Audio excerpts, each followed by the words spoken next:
What's going on, guys? Welcome to Everything Always. My name's Michael Roman, aka All Fires. Now, it's not often that a scoopster or an industry insider goes ahead and runs a scoop and then it gets confirmed just days or weeks later. We did have it happen earlier this year with Daniel RPK when he scooped that we were going to see Wesley Snipes' Blade in Deadpool. That was confirmed about 2 weeks later when the movie was released, and it appears as though it's happened again today, this time from industry insider Alex Perez over at the Cosmic Circus when talking specifically about one huge plot point that could make an appearance in the MCU and is now seemingly confirmed by the secret character posts that were made over the weekend, one we covered here at the channel just days ago, where they were covering a character on set of the Fantastic Four First Steps. Didn't want him to be seen in public. We now may know who that character is, how it confirms what the industry insider said about a major plot point coming up for the Fantastic Four First Steps, and how it could all relate to the context of what's about to happen in Avengers Secret Wars. We're going to break it all down, but first, if you could grab the subscribe button. We do daily Marvel content at the channel, and that's all we do. So if that's for you, hit the sub button, leave a comment down below. That automatically enters you to win our ongoing PS5 giveaway.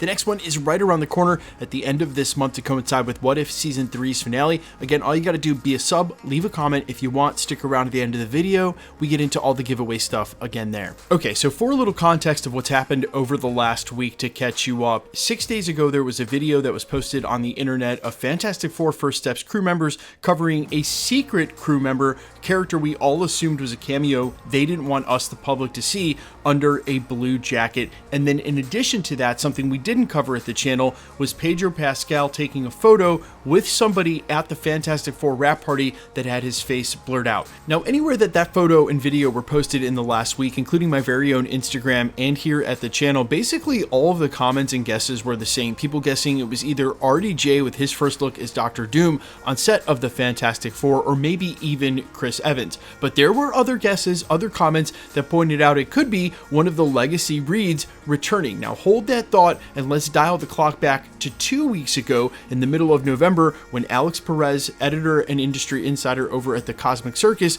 did one of his Q&As on Discord when he specifically said and reported this, quote, "There have been conversations and ideas about practically all Marvel Legacy characters, but the important thing here is not to bring them in for the sake of a small one-and-done cameo appearance, and that's a very big part of why they are so selective with the appearances of these characters. Kevin Feige and company want these characters to serve a purpose and actually have some action to them, a story to tell, if you will, no matter how short it may be, and you can see in their previous executions. If you look back at these appearances, all the way from Spider-Man No Way Home, Doctor Strange in the Multiverse of Madness, the Marvels, and even Deadpool and Wolverine, the appearance of these legacy characters served a purpose to the story." Well, I'll put an asterisk by the Marvels because we still don't know what that post-credit scene was directly dealing with.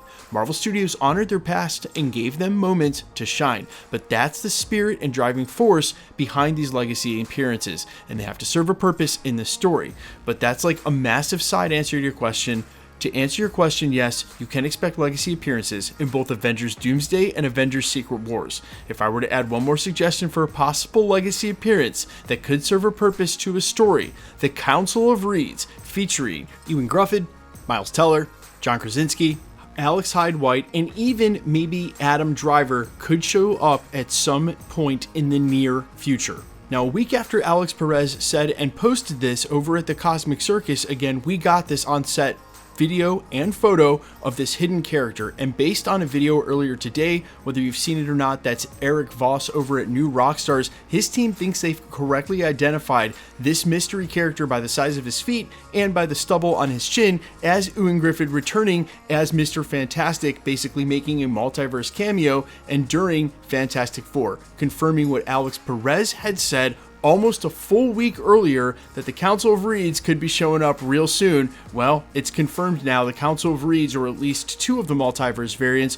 will be showing up in the Fantastic Four, and I suspect we may see a full council per his update that may include John Krasinski back in at least one more time for a cameo like this. This would also make good on exactly what he said in there actually needing to be some agency to the story. There has to be a reason that these legacy characters just show up. You can't just introduce them and for no reason. And as I've said, with every new legacy character that gets a role or a cameo in one of these movies, you can expect them to show up in Secret Wars. And I think that's the big picture here. By introducing a Council of Reeds and during the end of the Fantastic Four, you basically leave them in the background, so to speak, to show up at any time, including Secret Wars, to try and solve everything, quote unquote, as was the point of putting together the Council of Reeds in the future. But remember, this was all foreshadowed by Kang the Conqueror, and I'm not referring to the now defunct post-credit scene from Ant-Man and the Wasp: Quantumania, where we saw a Council of Kangs. Rather, when he explains the origin of this whole story in Loki Season 1 and refers to Nathaniel Richards as starting it all, that's a distant relative of Reed Richards in the Richards bloodline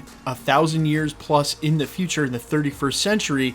That's Nathaniel Richards meeting himself across the multiverse. So you can see it runs in the Reed family. He's now going to have met himself across the multiverse. And also remember, we just had Ewan Griffith's Reed, or at least a variant of Ewan Griffith's Reed, referenced by Chris Evans' variant of Johnny Storm during Deadpool and Wolverine. Might be a chance that was all set up on purpose with that dialogue in order to foreshadow his return in the Fantastic Four First Steps. But you guys let me know all your thoughts down below in the comments. How do you feel about a Council of Reeds? And if there's a couple of miscellaneous Reeds who haven't been cast yet, who might make their way onto the Council, who do you also want to see cast as Reed Richards? Quickly, let's get into the giveaway stuff before I let you go. We're still giving away PlayStation 5s at the channel, and we're still going to do that until the PlayStation 5 Pro comes out, then we'll switch over. We just gave one away for the finale of Agatha All Along, and we have another one coming up for the finale of What If, which goes live next season. Next year is actually going to be a banger, because we give one away with every Marvel release, and next year there's at least 6 or 7 of them. If you want to be entered to win for any of the other giveaways we do, say through the holiday season, all the same rules will always apply. It's super simple. All you got to do is be a subscriber, so hit the sub button, then leave a comment down below. Because it's truly random, the more videos you comment on, the better chance you have of winning. All winners will always be announced at the end of videos in the same segment we're doing here, live with my voice, and a winning comment when there is one shown on screen. So please be safe and vigilant on YouTube, really any platform. If you should get a comment from an obvious spammer using some content creator's photo trying to claim that you've won a prize, but then wants your information on third-party app, never ever give them your information. That is so unsafe. It's just a ruse. They're all just trying to get you to pay for shipping for a prize that doesn't exist. Keep in mind, no content creator, myself included, will ever charge you for shipping if you should win something. That's kind of part of the deal. It'd be hilarious if we did that. We would never do that, so please be safe and vigilant. If you should get a spam comment like that, and unfortunately, they're still all over the platform, even though they've left my channel alone for a while. If you should get a comment like that, simply report it directly to YouTube. I guarantee you that the content creator, the YouTuber, already knows, and by reporting it to YouTube, they will delete it even faster and the account. So not only has the comment gone from the page and you're helping that content creator out, but everywhere they've commented across YouTube will also now be gone. You're really just doing the entire YouTube community a service. The best way to keep up with the content at the channel has always been to hit the notification bell with all notifications turned on. And as always, if you like today's video, I'd appreciate it if you'd hit the like button. My name's Michael Roman. You can find me in a couple of places, Instagram and Twitter at I'mFires. You can also find me on Spotify, YouTube, Amazon, Apple, iTunes under the name Allfires. And while I sincerely appreciate you checking out my music, thanks for checking this channel out. Stick around. We'll be posting again real soon.